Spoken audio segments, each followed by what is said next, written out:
Good afternoon and welcome to Off the Top Rope with David Shadrick. Today we're going to be doing a new feature I'm going to do now and again, and it's called The Greatest Wrestlers You've Never Heard Of. And I'm going to cover some of the guys that I watched in the indies that I thought were really fantastic. And so all you wackadoodles out there, yeah, I'm going to feature you too. Mike is just the first. So today we're going to talk about Mike Wolfe, the merciless mercenary. Now, Mike was trained in San Angelo, Texas by Shadell Lindsay. And he was a really great wrestler. I mean, technically very sound, but it was his personality and the characters that he came up that made him so much fun. So the merciless mercenary, Mike Wolfe, his gimmick is that he was just a jerk, and he hated women, children, and old people. And he would talk all the time about how much he despised them. He did all kinds of terrible jokes, things like, why does the bride wear white at the wedding? Because the dishwasher should match the stove and the refrigerator. He would say, what do you say to a woman with two black eyes? Nothing, you've already warned her twice. So the women in the area would come to the shows to protest his very existence. And if you remember the I Love New York signs with the heart, well, they did the same thing for him, except for a heart. They had a spade, and the sign said, I spade Mike Wolfe. So he was just, it's very hard to describe all of the wackadoodle things that this guy did. But I'll tell you a couple of them. As you know, it's traditional. You search the wrestler for any weapons or foreign objects that he might have.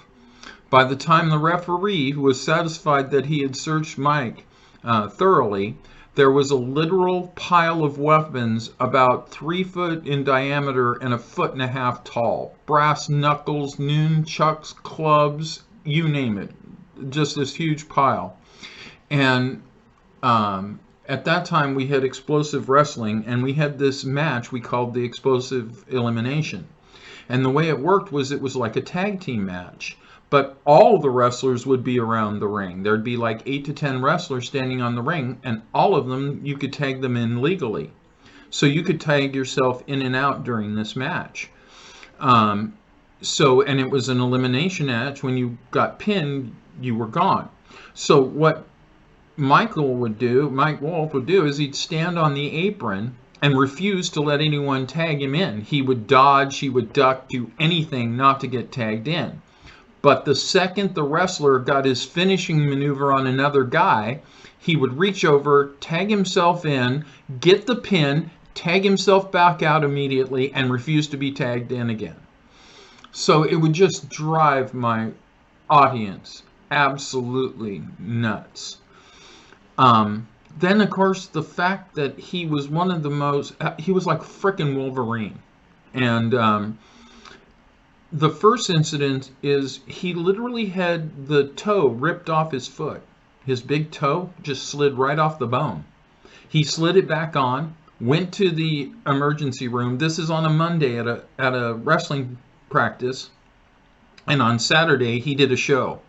They stitched his toe on, and he just went on.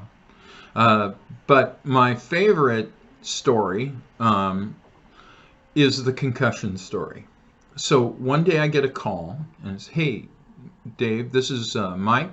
I was working out with Hades, and there was an accident, a botched move, and he dropped me on my head, and I went to the emergency room, and the doctor says that I have a concussion, but I'm all right. And I said, okay, good. I'm really glad to hear that you're all right. So I hang up the phone with him. And a few minutes later, I get a phone call, and I pick it up, and I say hello, and I hear Mike, and he's like, hey, Dave, it's Mike. I had an accident with Hades at the wrestling practice today, and he dropped me on my head, and I got a mild concussion, and but I'm going to be okay. And I said, All right, Mike, but I am a little concerned. Do you remember that this is the second time that you called me? And he said, my roommate keeps telling me that I'm repeating things and that I should make a list so I don't keep doing things over and over again. I said, okay.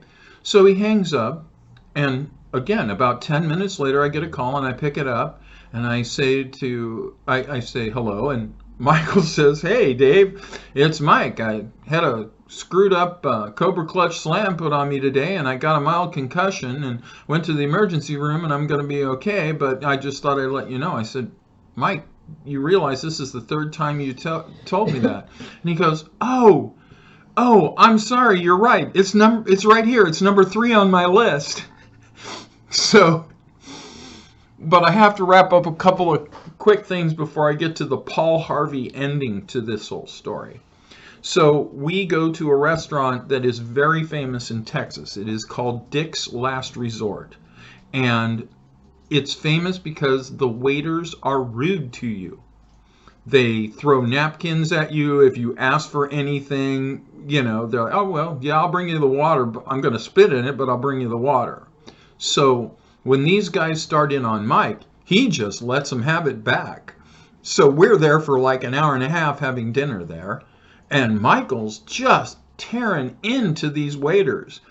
And as we're leaving, the manager of the shop says, hey, would you like to work here? And so I always thought that was a great Mike story. But here's the Paul Harvey ending. So I lost Mike as a pro wrestler because he went to law school. He married a sexual harassment attorney. He got a scholarship to Oxford and became a Rhodes Scholar.